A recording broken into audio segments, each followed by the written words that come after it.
Bueno, muy buenas tardes a todos. Gracias a los presentes, al Colegio de Abogados, a mis compañeros del Instituto de Salud, a Romina, y a quienes están por Zoom desde otras localidades. Bueno, un poco el esquema que pensamos con Romina para abordar el análisis interdisciplinario de la gestación por sustitución es hablar de partir desde una conceptualización de la figura, el análisis normativo y jurisprudencial nacional e internacional, y luego con Romina repensar algunos conceptos, algunas nociones ya dadas desde la psicología, y obviamente está el micrófono abierto para que quienes quieran participar y preguntar. Vamos a...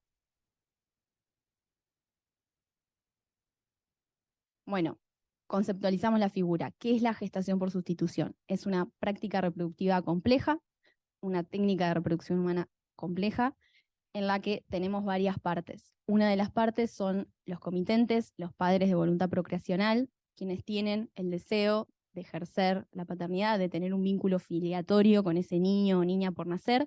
Y por otro lado, tenemos a la persona gestante, quien solo tiene la voluntad de prestar su cuerpo para la gestación y no tiene voluntad de ejercer ese vínculo filiatorio. Estas son las partes y es una práctica compleja. Como es una práctica compleja y nueva que compromete muchos derechos, hay muchos derechos en juegos de todas estas partes, me parece importante que tengamos en cuenta la perspectiva de género, quienes los equipos interdisciplinarios que intervenimos en la práctica, el Poder Judicial que interviene en las autorizaciones de la práctica, debemos tener en cuenta la perspectiva de género, el interés superior del niño o niña por nacer, su derecho a la identidad, su derecho a la nacionalidad, y en relación a los padres de voluntad procreacional, el derecho a formar una familia, el derecho a gozar del avance de la ciencia y el derecho a la salud reproductiva. En relación a la persona gestante, el derecho que puede estar en juego es la dignidad humana, un derecho humano fundamental, entonces tampoco hay que perder de vista esto y hay que controlar de cerca las situaciones de explotación y de vulnerabilidad de las personas gestantes. Como están en juego todos estos derechos y hay un dilema ético y moral en relación a la práctica, se generan distintas posturas doctrinarias también en relación a la regulación o la prohibición de la práctica. Hay un cierto sector doctrinario que está a favor de la prohibición de la misma y otro que está a favor de la regulación controlada de la práctica. Tienen distintos argumentos. Quienes están a favor de la prohibición, desde un argumento más bien jurídico, hablan de que el contrato que encierra la práctica sería nulo, porque el objeto sería ilícito. Las personas no pueden ser objeto de una venta, y en este caso, quienes están en esta corriente sostienen que la venta sería de un niño, entonces el objeto sería ilícito, inmoral, y por ende el contrato nulo. Quienes están a favor de la regulación sostienen que no hay un contrato, que lo que hay es un consentimiento libre e informado de las partes, de los padres comitentes y de la gestante, por lo que no hay contrato, no hay lucro y no hay objeto ilícito porque no hay un contrato, hay un consentimiento previo, libre e informado. Algo que por ahí yo le decía a Sofi, que también estas cuestiones, como son muy nuevas y tiene que ver con las nuevas formas de familia, también ante las partes que se presentan es importante poder leer, si se quiere, lo que es la gestación por sustitución, para poder saber si esa persona, ya sea comitente, ya sea gestante, entiende cuál es ese lugar. Porque justamente al haber tanta confusión de qué es una gestante, qué es un comitente o padre de intención, se generan confusiones y ahí se empieza a pensar en la venta, bueno, y en un montón de cuestiones que por ahí, a mi criterio, tiene que ver con, por ahí hay falta de información, ¿sí? Tal cual, repensar la práctica y mirarla desde otra óptica. Hay otro punto debatido que es en relación a la persona gestante, la posibilidad de explotación, y acá los feminismos se dividen. Hay quienes están en la postura de la prohibición porque sostienen que es una explotación, una cosificación del cuerpo de la mujer, la discriminación, bueno, y todo en este sentido como negativo, que quienes se sometan a esta práctica son personas vulnerables, que no tienen medios económicos, que no pueden ser totalmente libres, en prestar su consentimiento. Y quienes están a favor de la regulación ven a la práctica como una posibilidad de que las personas gestantes también tengan el derecho a la autodeterminación, una buena oportunidad para romper, dice Leonora Lam, esa estructura de gestar, parir, maternar, repensar la maternidad, una buena oportunidad para que las mujeres ejerzan sus derechos sexuales y reproductivos, que tengan libertad, también económica, si se quiere, y bueno, que tengan la autodeterminación. Esto es lo que opina la postura más bien regulacionista.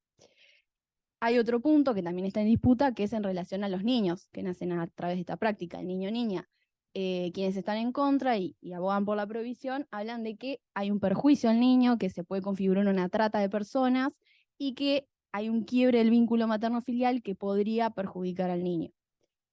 En el lado de la regulación se sostiene que no se violan los derechos del niño, que no hay una venta, que es un convenio entre partes, un consentimiento libre e informado, y que quienes tienen el deseo de ser padres tienen la voluntad procreacional y bueno, van a darle su cariño al niño, no va a haber ningún perjuicio en la psiquis. Por ahí, bueno, yo después les voy a ir contando, pero hay una diferencia en una de las cosas que por ahí yo les iba a ir como para pensar, son conceptos que tienen que ver un poco con esos conceptos que traemos, ¿no? Que son heredados no por los genes, sino por lo que venimos culturalmente trayendo, que tiene que ver con que existe un instinto materno, con que la maternidad pareciera que garantiza el querer un hijo, el desearlo, y también esta cuestión de lo que es un vínculo, ¿no? Digo, como, bueno, ¿qué significa un vínculo con otro, ¿no?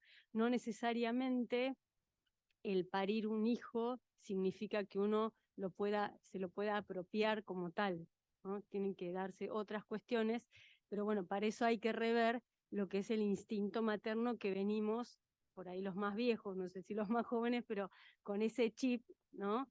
De que tener un hijo es garantía de que uno lo va a querer, a alojar, ¿no?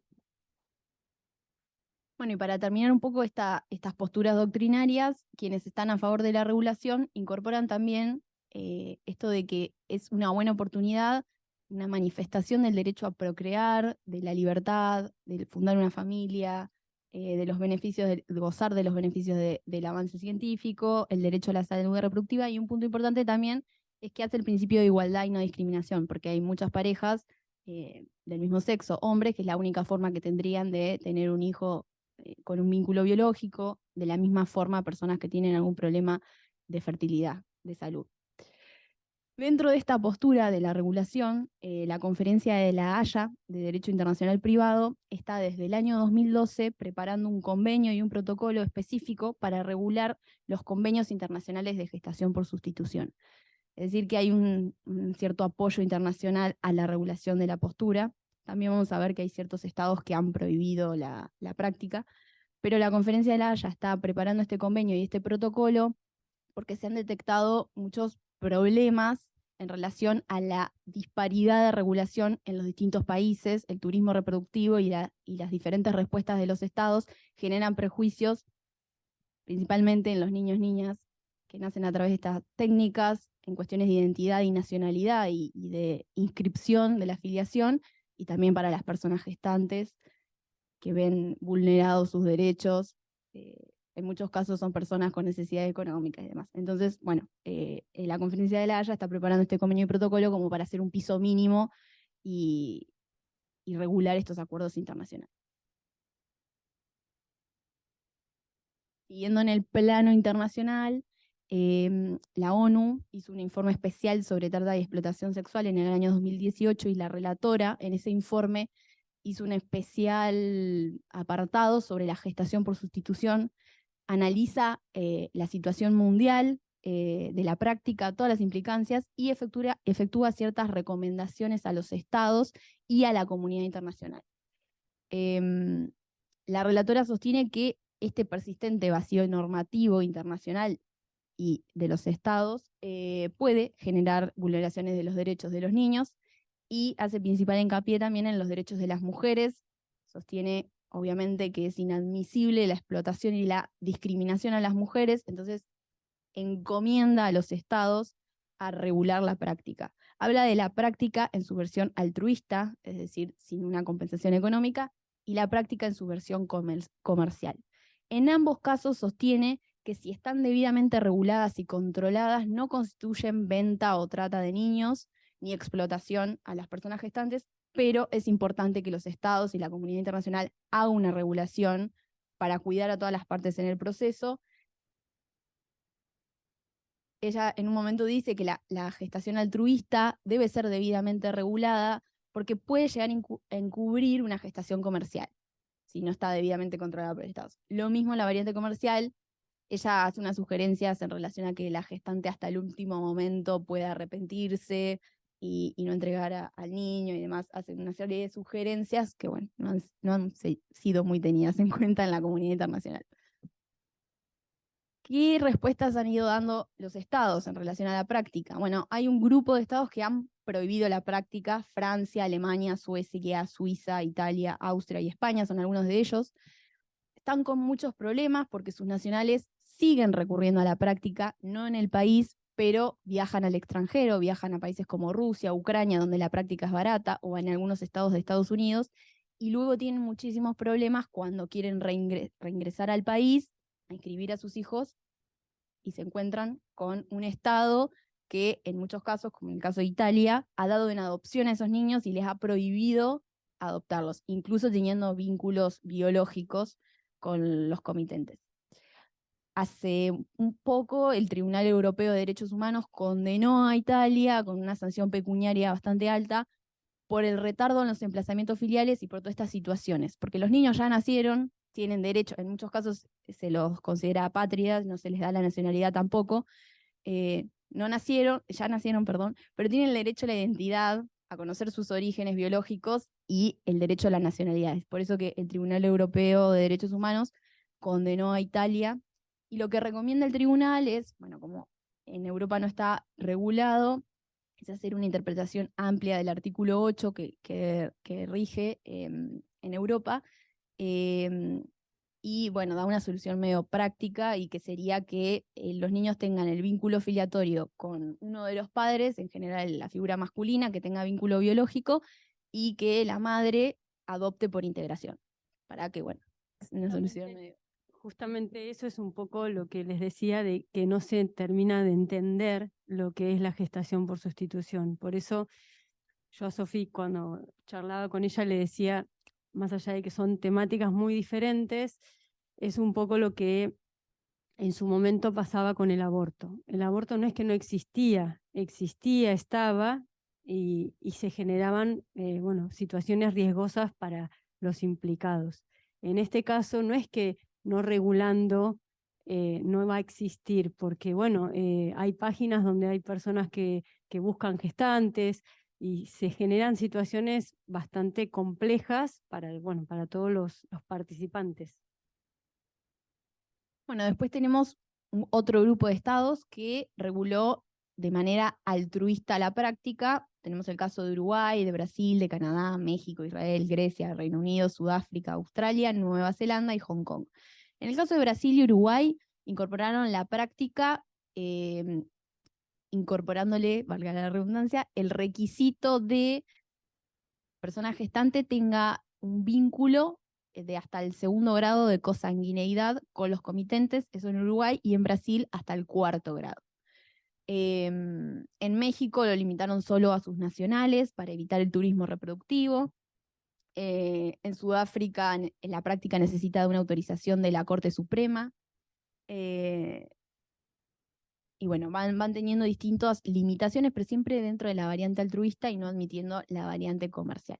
Después tenemos países que son los llamados destinos de turismo reproductivo, que admiten ampliamente la práctica: Ucrania, algunos estados de Estados Unidos, Rusia e India.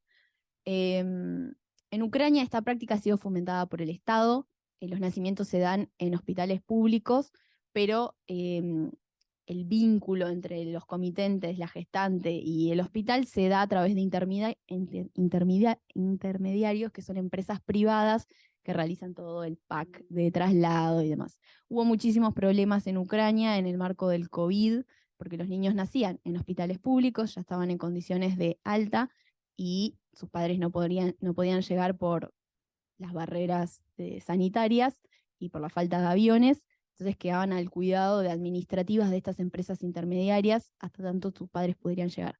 Todo esto también se acrecentó un montón en el marco de la guerra.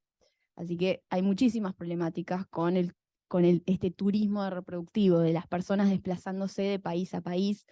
Ni hablar, hay un caso emblemático en Ucrania de Baby Bridget, que es una bebé que sus comitentes eran de Estados Unidos y como nació con una discapacidad, nunca la fueron a buscar. Ella es apátrida actualmente, tiene una discapacidad y está viviendo en un hogar de niños en Ucrania mientras se resuelve su situación de nacionalidad y aún nadie la ha podido adoptar. Entonces, es necesaria una regulación internacional de la práctica porque hay en juego muchísimas personas y en particular niños que necesitan de la protección especial del Estado y de la comunidad internacional. Después hay países como el nuestro que tienen un abstencionismo legal y no hay una regulación específica. ¿Qué sucede en nuestro país? Como le estaba diciendo recién, hay un abstencionismo legal que se ha volcado en un inminente reclamo de intervención judicial, porque la práctica se realiza igualmente en Argentina, no está prohibida, por eso se realiza, pero cuando los niños nacen y los padres de voluntad van al registro civil y de capacidad de las personas, no logran la inscripción y ahí deben recurrir a la justicia. En algunos casos van previamente para pedir una autorización judicial. Bueno, después vamos a ver bien las estrategias que se utilizan, pero no tenemos una regulación, tenemos un abstencionismo y una práctica que se realiza.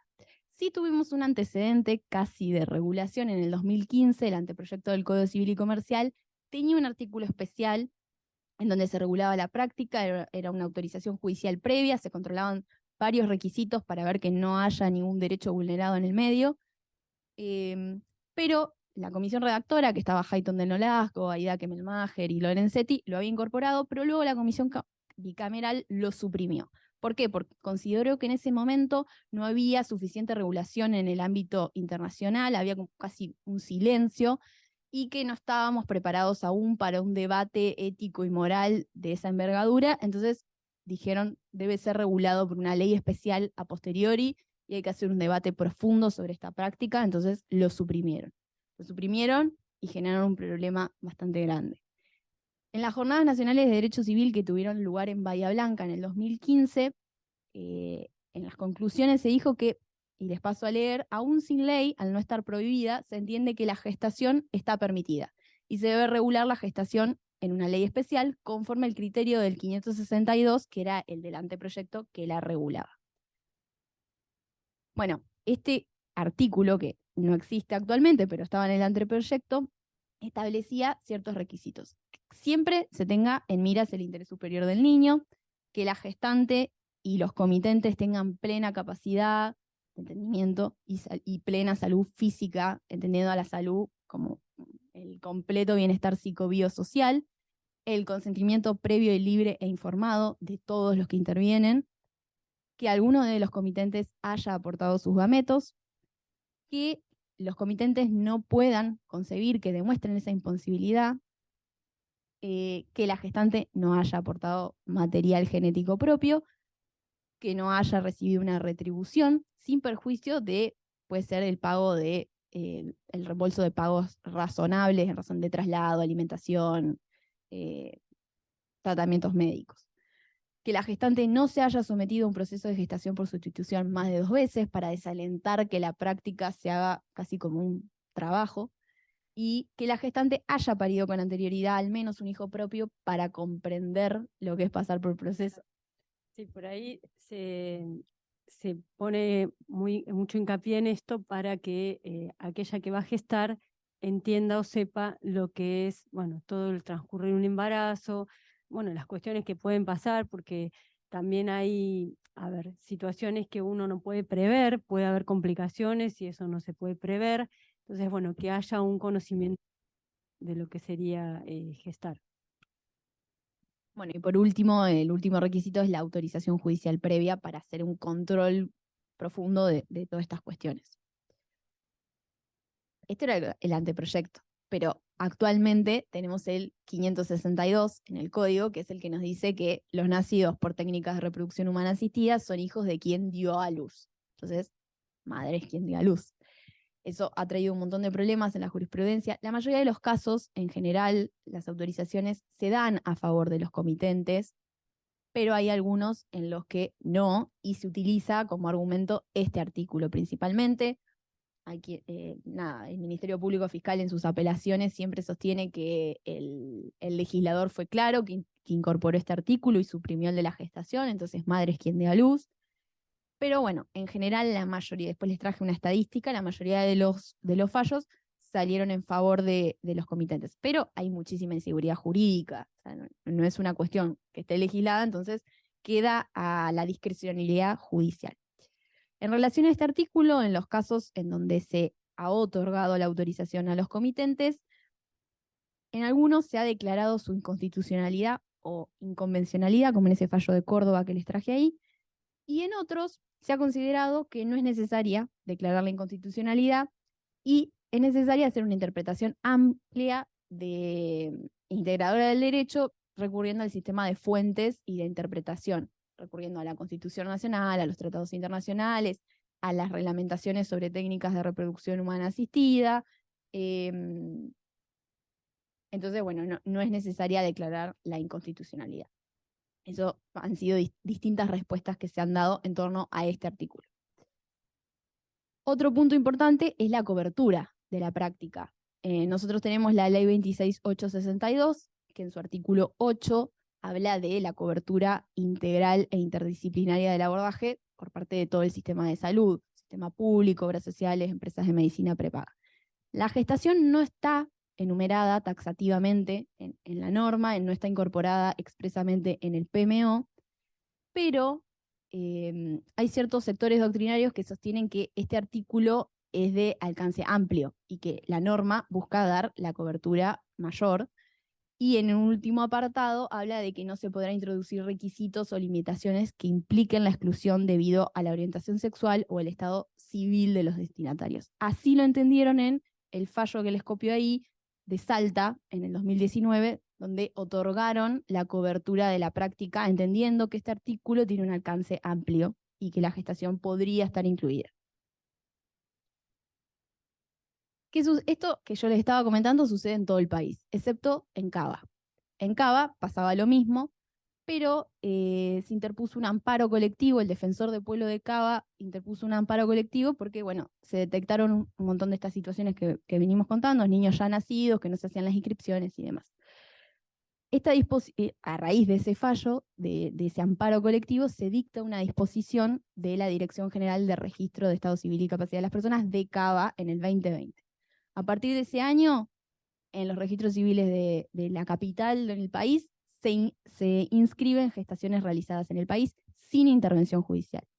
Sí controlan que, bueno, que esté la voluntad procreacional de los progenitores, de la gestante, se hace una inscripción en el legajo de la persona que nació y se incorpora su origen gestacional, y también hay una reciente resolución que incorpora las gestaciones ocurridas en el extranjero, es decir, gente que tiene sus hijos por gestación por sustitución en el extranjero y vuelven y quieren inscribirlos y que tengan la nacionalidad. En Cava está sucediendo de esta manera, no hay un control judicial que permita controlar realmente la determinación de la gestante y que esté en miras del interés superior del niño, pero bueno, es una solución que han encontrado. Bueno, acá les traje el artículo del Código Civil que habla de, no de la gestación, sino de los emplazamientos filiales cuando la persona nace en otro país. En nuestro artículo del Código Civil dice que los emplazamientos filiales constituidos de acuerdo con el derecho extranjeros deben ser reconocidos en nuestro país, y siempre tenemos que tener en cuenta el orden público y el interés superior del niño. Por este artículo, en general, se da lugar a las inscripciones de las gestaciones ocurridas en el extranjero. Sin embargo, como no tenemos seguridad jurídica, se han judicializado al menos 6 casos de gestaciones ocurridas en el extranjero. En general se resuelve con este artículo, pero en otros casos no.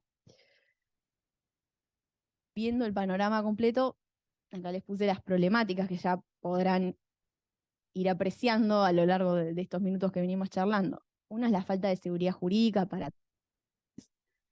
otro es el turismo reproductivo y otra son los intermediarios que lucran con la práctica, con los deseos de ser padres. Sí, no, en esto por ahí, volviendo un poco a lo que les decía, creo que en la medida que Sofi va hablando es esto que decía ella, ¿no? Digo, creo que tiene que haber un marco, una regulación para que por ahí estas problemáticas no pasen a un grado por ahí más grave. Bueno, en este sentido, y siempre yo estoy en la postura regulacionista, porque me parece que amerita, se han ido presentando distintos proyectos normativos para regular la práctica. En 2015 hubo presentado varios que perdieron estado parlamentario. En 2019 y 2020 se presentaron distintos proyectos, uno es el de Lipovetsky, otro del senador Cobos y otro de la diputada Esteves. El de Esteves lo redactaron Marisa Herrera, Natalia de la Torre y un grupo de doctrinarias que también intervenían en la redacción del anteproyecto del Código Civil y Comercial. En general, los tres proyectos hablan de la gestación en su variante altruista. El de Esteves habla de una autorización judicial previa y el de Cobos y Lipovetsky habla de la inscripción directamente en el registro y de que el control se hace en el centro de salud y en el registro. Bueno, acá les traje una estadística, es de Natalia de la Torre en un seminario que brindó en el Colegio de Quilmes, de Abogados de Quilmes, en el 2020. En su mayoría, las gestaciones son proyectos biparentales. Hay un caso de una persona sin pareja. Bueno, en esta estadística había 53 sentencias y 48 casos en el 2020. Ahora subieron alrededor de 70, 80 sentencias en todo el país. Y algo que por ahí puede sorprender o no, es que se da a lo largo de todo el país. Hay fallos en Mendoza, Rosario, Moreno, San Martín, Viedma, Villa Mercedes, Tucumán, Salta, La Plata, Córdoba, Cava. En Bahía Blanca aún no tenemos fallos, pero sí hay presentaciones de autorizaciones. Y esto nos habla de que la práctica se realiza, se judicializa y existe en nuestro país. Bueno, esta estadística es interesante para ver si los comitentes son casados, conviven, son solteros, si son parejas heterosexuales, homosexuales, y me quiero detener en el último punto, que es si la gestante es pariente o tiene vínculos socioafectivos con los comitentes. En la mayoría, en el 76% sí, y en un 24% no, o al menos no surge del expediente ese vínculo socioafectivo. ¿Qué estrategias judiciales, jurídicas se utilizan? Hay quienes son ordenados y presentan el pedido de autorización judicial previa a la gestación, y en el mismo sentido pueden presentar también directamente el pedido de homologación del convenio. Por otro lado, hay quienes solicitan la inscripción a favor de los requirentes y no de los gestantes una vez ya cursando la gestación. Y después están quienes, luego del nacimiento y ante la imposibilidad de inscripción, piden la impugnación de la maternidad de la gestante, una medida satisfactiva, una acción declarativa de certeza, un amparo solicitando la inscripción, el impedimento de inscripción provisoriamente y solicitada a favor de los comitentes, o una rectificación de partida si lograron la inscripción en donde figura la gestante con el vínculo filiatorio. Bueno, al menos para esta parte jurídica de cierre, les traje una frase de Leonora Lam, que es alguien que estudia mucho sobre este tema, que tiene varios libros en ese sentido y que está en esta variante, en esta postura de la regulación. Ella nos dice que el derecho es evolutivo y una situación puede no estar contemplada por la norma porque no existía fácticamente, pero nada impide que la regulación surja cuando la situación aparece, adaptando y moldeando las nuevas realidades. Ahora las dejo con Romy. Con la frase que trae Sofi, un poco para hay otras formas de familias y justamente es por esto que hay que rever bastantes cuestiones, bueno, legales para que no queden, bueno, tanto los niños como la gestante como los comitentes con un vacío legal y se corran riesgos para todos. Sí, si querés, porque hay cosas que se van repitiendo, obviamente. Un poco lo que yo los quería invitar es a pensar 3 conceptos que tienen que ver con conceptos, como por ahí les decía, por ahí gente más grande, más joven, donde venimos culturalmente con conceptos de lo que es ser madre socialmente, ¿no? Entonces, para pensar la gestación por sustitución, podemos pensar tres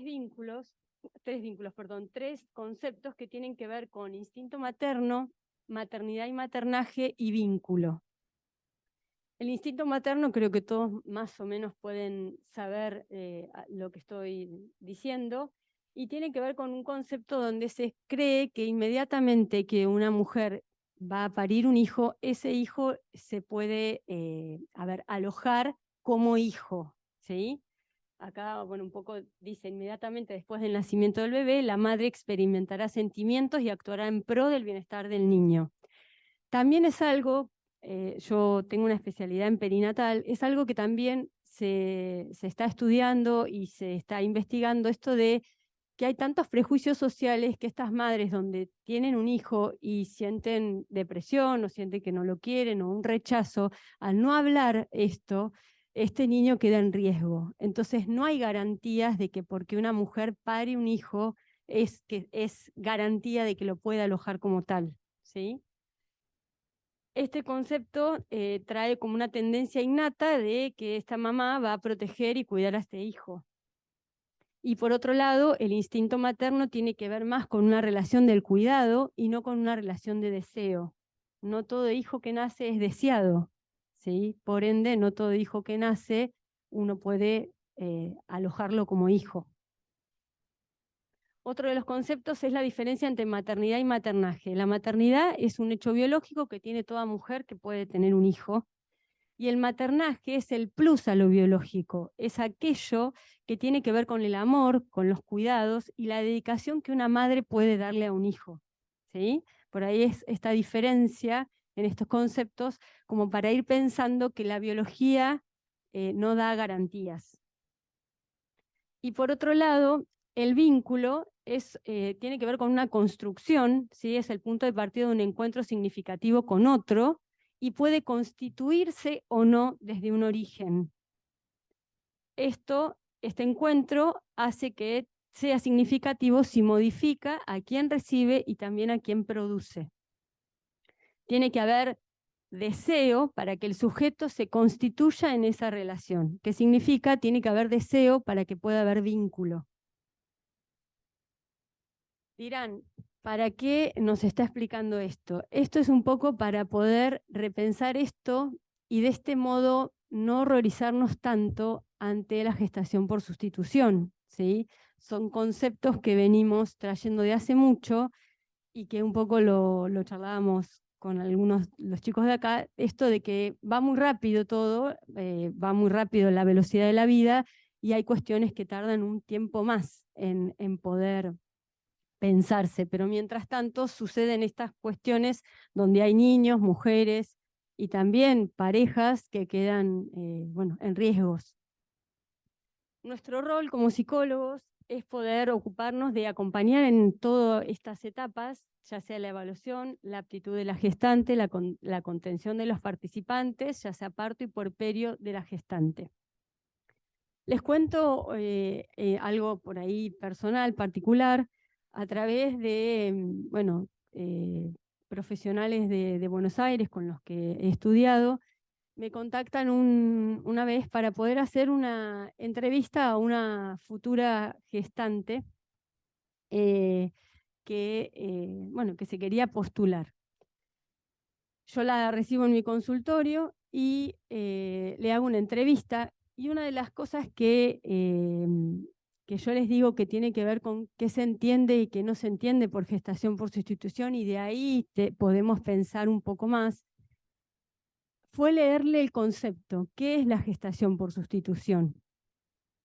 Y la persona, parte de los conceptos que le leía no los comprendía, ¿sí? Por ahí les digo algunas frases que pude como resaltar para que pudieran entender. Le leo el artículo y en el transcurso de la lectura va preguntando sus dudas, las cuales son varias, y no comprende algunos conceptos, ¿sí? Conceptos básicos, no había comprensión. Relata que ella quería hacer esto para poder comprar algo para sus hijos, una casa, un terreno, ya que trabajando esto sería imposible, ¿sí? El tema es que comenta que ella se mudaría de barrio porque en un futuro, cuando haga esto, lo haría por sus hijos, pero no querría que la ciudad sea prejuiciosa y no querría que sus hijos sufran. Van a pensar, me dice, que yo vendo a mi hijo. Ahí es donde uno se tiene que detener a decir, no entendió lo que es la gestación por sustitución, porque ese que lleva no es su hijo. ¿Se entiende? Como para pensar un poco esto de que desde un concepto clave, de un concepto de un libro, de leerlo y poder desglosar, es poder entender que no cualquiera puede ser gestante. Por eso es importantísimo el trabajo en equipo, el trabajo multidisciplinario, para poder también, así como desde mi lugar como psicóloga, poder escuchar que esto no iba por buen camino, también poder saber desde lo legal qué cuestiones esta persona tiene que saber. ¿Sí? A propósito de esta Sí. entrevista, en relación a esto que comenta Romy, la importancia de su rol como psicóloga en el equipo para detectar esto previamente y que no se lleve a cabo la gestación. En Córdoba, en este año, en junio de este año, se dictó un fallo. El tribunal en este fallo dice, nosotros tuvimos otros casos de autorizaciones judiciales de gestación por sustitución y las otorgamos, entendiendo esta idea de interpretación amplia de la normativa y ponderando el derecho a la identidad del niño y demás. Pero en este caso particular detectamos que la gestante está en una situación de vulnerabilidad, que no comprende la práctica, que no tiene medios económicos, que ya tiene hijos y uno con discapacidad y no les informó que iba a realizar la práctica. Entonces también para velar por el interés superior de esos niños, hijos de esta gestante, y por la gestante y su dignidad humana, no otorgan la autorización judicial y sostienen el juez en este caso que el Estado debe otorgar una particular protección a las situaciones, a las personas en situación de vulnerabilidad. Porque acá la mujer no podía prestar un consentimiento libre e informado, no lo comprendía y había un montón de otros factores, igual que en el caso que a usted tocó y que con tu intervención previa no llegó a judicializarse ni a avanzar y ya me parece fantástico por eso el abordaje interdisciplinario. Había algo de esta cuestión que se iba charlando en la entrevista, donde la obtención del dinero era un dinero rápido que en poco tiempo ya podía obtener para hacer esa casa que no podía.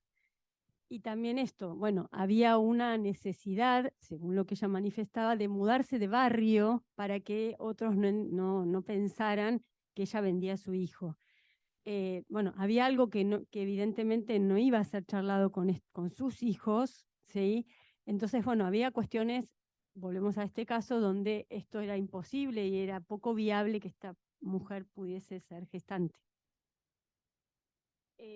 Otro de nuestra función, bueno, es la selección y admisión de cada caso, asesoramiento y evaluación de los participantes, acompañamiento de todo el proceso y manejo de situaciones complejas, como por ejemplo estas situaciones donde, bueno, cómo se acompañan las familias, también el hecho de que la pareja, si esta tuviese, bueno, qué sabe, bueno, qué piensa, hay un trabajo que hay que hacer también desde lo familiar, qué se va a decir si estos niños van a la escuela y esta mamá está embarazada, ¿no? Digo, bueno, un montón de cuestiones a trabajar con la familia para que quede bien en claro bueno, la situación. Después, un grupo de instituciones, que si quieren les digo cuáles son, hicieron guía de buenas prácticas, que es una comisión asesora en técnicas de reproducción humana asistida, que es la Sociedad Argentina de Medicina Reproductiva, SAMER, el Colectivo de Derecho de Familia, Abrazar por Dar Vida, Concebir Asociación Civil, Sumate a Dar Vida, Asociación Argentina de Centros de Reproducción Asistida y 100% Diversidad y Derechos. Ellos, estas instituciones se juntaron para poder hacer una guía de buenas prácticas, ya sea en lo prejudicial y postjudicial. Un poco Sofi lo fue nombrando, pero bueno, les quería comentar que en este contexto de vacío legal y permisión judicial se considera suma utilidad elaborar una guía de buenas prácticas en materia de gestación por sustitución a los fines de unificar criterios y así brindar seguridad, contención y respuesta a todos los involucrados ante una realidad social que no se puede evadir. No sé si quedó claro, porque por ahí no quiero que quede o que se malinterprete esta cuestión de lo que yo les decía del aborto, ¿sí? Por ahí yo lo comparo con esto, porque por ahí también es y fue y será, creo, muy dilemático, pero también es una realidad que está, existe, y poder legalizarlo como se pudo, es el cuidar a estos que, bueno, que tienen que pasar por estas situaciones.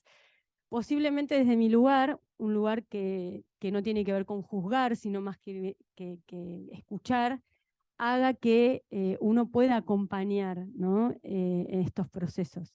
Pero bueno, desde lo legal es necesario para que no queden niños, y no solo los niños que vienen por una gestación por sustitución, sino los niños que son parte de estas familias, ¿sí? Estas guías de buenas prácticas, en la primera etapa de preautorización judicial, dice: se acude a este procedimiento en caso de imposibilidad de gestar y o de llevar a cabo un embarazo a término por razones de salud, sexo, género u orientación sexual.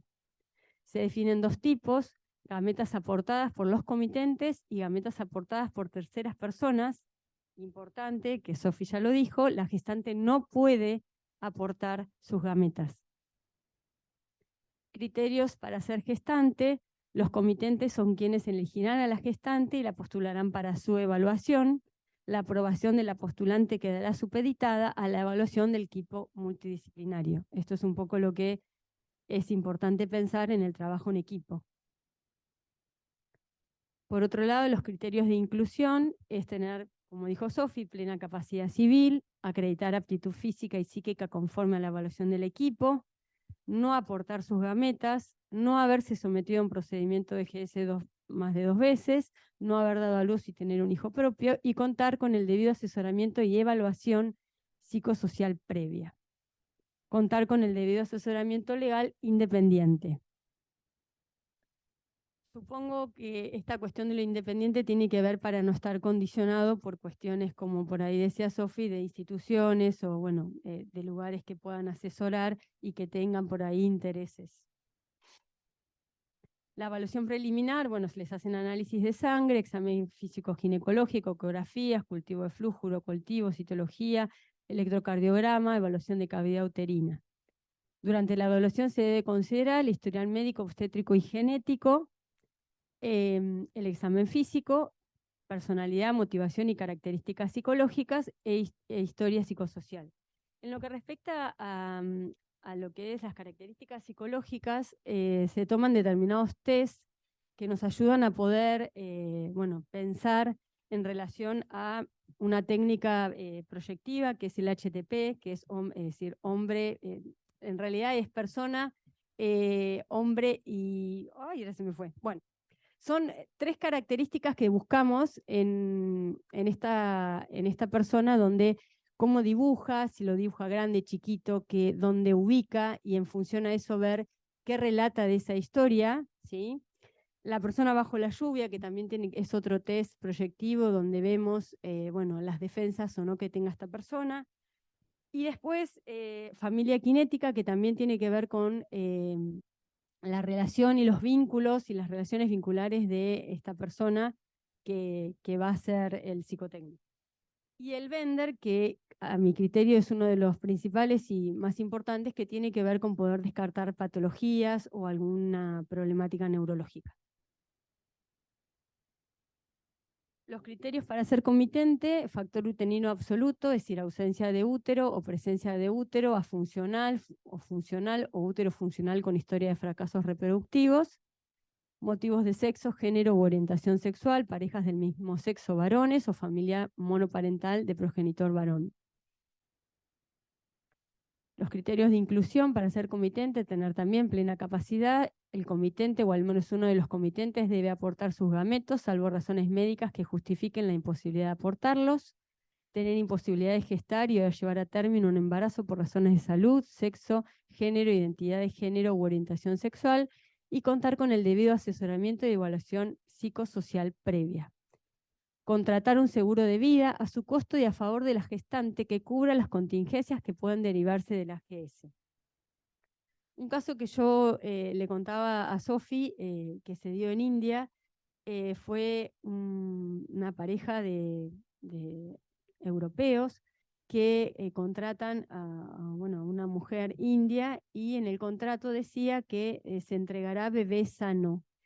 En el transcurso del embarazo, uno de esos gemelos tenía síndrome de Down. Esta pareja dice que ellos no lo quieren y que en el contrato dice se entregará bebé sano. Esta mujer que gestaba tampoco quería ese bebé porque no era lo que buscó. Entonces, por eso también este bebé, un poco como contaba Sofía con otros casos, ¿dónde quedaba? ¿No? Porque esta pareja que contrató no lo quería, solo quería al sano y este niño con síndrome de Down no ha ido aceptado. En ese punto también es importante el análisis psicológico de los comitentes, ¿no? ¿Por qué quieren recurrir a la práctica? Y en esta cuestión del deseo también que les decía, el deseo de hijo, qué hijo se quiere, qué hijo se espera, ¿no? Digo, bueno, qué proyecciones hay en ese hijo. La evaluación preliminar, pruebas preliminares para el aportante de óvulos, comitente donante de óvulos son análisis de sangre, bueno, lo mismo que el resto que les leí. También la evaluación psicológica y las pruebas preliminares para aportante de espermatozoides, espermograma, análisis clínico, espirocultivo, evaluación psicológica, estudios genéticos para ambos. Acá es importante el equipo multidisciplinario, especialista en medicina reproductiva, equipo de abogados especialistas, psicólogo, equipo de obstetricia, y también en algunos lugares se piensa en equipos de neonatología. Hay mucha gente que está estudiando y capacitándose en esta temática, pero un poco nos estamos buscando. Por ahí estaría bueno pensar bueno, en armar equipo, ¿no? Porque digo, estamos varios interesados, pero todos por diferentes puntos. Entonces, bueno, por ahí pensamos, yo a veces comparo con las especialidades médicas, ¿no? Donde uno cuando va a un médico queda haciendo una oreja, haciendo la nariz, haciendo el corazón, terminamos un poco desmembrados. Entonces, en este punto, para que estas personas no queden de ese modo, donde son la ley por un lado, la salud mental por otro, es poder armar equipo.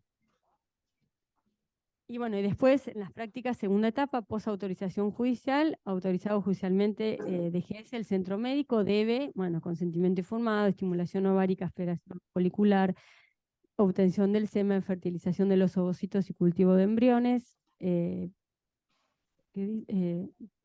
endometrial y transferencia, no veo acá, y transferencia embrionaria a la cavidad uterina, diagnóstico de embarazo, seguimiento del embarazo, parto por parto, inscripción del recién nacido. Y bueno, la conclusión es de suma importancia la regulación e implementación de dicha técnica dentro del contexto de la ley de fertilidad, como también contar con un equipo multidisciplinario, especialistas que ya les conté, también asistente social y neonatología que acompañe todas las etapas y todos los participantes del tratamiento. Me parece importante, y ahí es en este cuadro que ponía Sofía respecto a las etapas, a cómo hacerlo, ahí donde más uno garantiza los derechos de las tres partes es pidiendo la autorización previa a la realización del tratamiento de fertilidad.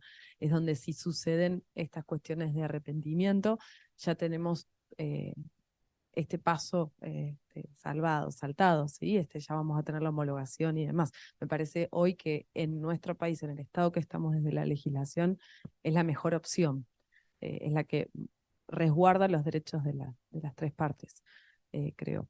Pero yo, si me permiten, quería irme por ahí un poquito, un segundo de la gestación por sustitución y aprovechar que está Romina acá y desde tu experiencia, que por ahí nos contaras un poco de estos nuevos modelos familiares y desde la experiencia de la clínica en tratamientos de fertilidad con la ovodonación, la donación de semen, cómo se maneja, porque nosotros ya lo vimos desde los aspectos jurídicos, lo recontravimos, la cuestión de la cobertura, después lo vimos con María José, qué quiere decir alta complejidad, baja complejidad, heterólogo, homólogo, pero estaría buenísimo si nos contás un poco desde la psicología. También hay cuestiones, así como donación, obviamente en otro lugar, pensar en una ovodonación o una espermadonación para muchos se complica, ¿sí? Volvemos un poco diciendo, retomo lo mismo en lo cultural, para el hombre no poder tener un hijo con sus genes como dudosa sensibilidad, que no tiene nada que ver, pero desde lo cultural a veces se piensa así. Entonces hay muchos que no quieren, que les cuesta, que hay que trabajar esta cuestión de la donación. También esta cuestión de poder pensar en la ovodonación lo mismo, esto de qué voy a llevar, si hay algo que no es mío, que no es propio. Siempre es importante, a mi criterio, que ya sea ovodonación o espermadonación, también se pueda trabajar de cuán claro es, ¿sí? Porque bueno, desde los embriólogos, que también son personas que estaría buenísimo que uno pueda laburar, se plantea esto, son gametas. Y para otros, que hay muchos informes y verán en Netflix que hay un montón de cosas, por ahí se dice, ¿cuántos hijos tiene este que donó tantos espermatozoides? No, no tiene hijos, son gametas. Pero bueno, por eso bien, vuelvo de nuevo a esta cuestión de qué claro tenemos que tener determinados conceptos para poder entender a lo que apuntamos, ¿sí?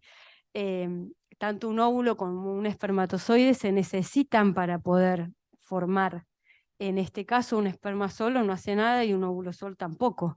Entonces también hay que por ahí, en el lugar en mi lugar, trabajar a ver qué idea se tiene de eso que me donan, qué idea se tiene si un hijo tiene que ver solo con este que trae mis genes, ¿sí? Esto de que quiero que tenga mis genes porque entonces me va a garantizar que le guste, no sé, cantar como a mí, que tenga mis ojos, que tenga mi nariz. Bueno, a veces se juegan muchas cuestiones diríamos, narcisistas, de verse reflejado en ese hijo, y si no se parece a mí, entonces no lo es.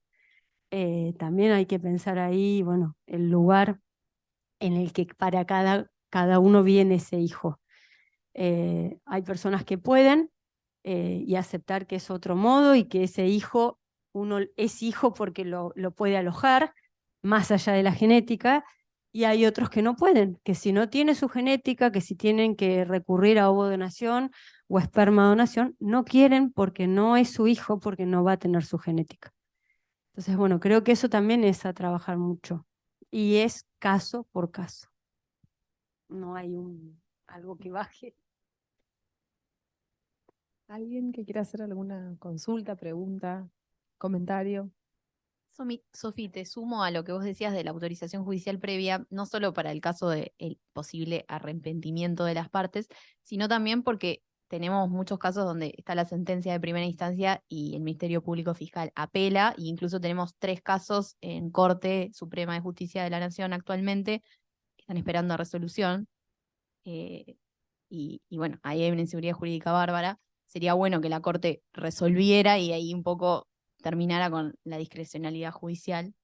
Tenemos 3 casos de autorización y ya Hay un caso en uno de ellos es una pareja del mismo sexo que la niña ya nació. Ya yo tiene te iba a muchos preguntar, ¿ya años. nacieron? Sí, y está emplazada como hija de uno de ellos y de la gestante, que era una amiga de la familia y no tiene interés de tener vínculo filiatorio.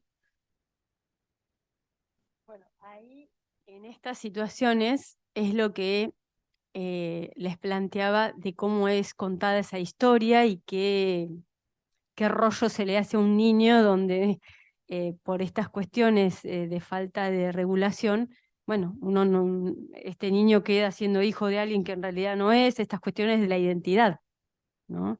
bueno, donde si es contado que es por elección y que, bueno, que es esta pareja de varones y, bueno, los niños también tienen otro modo de procesar las cosas.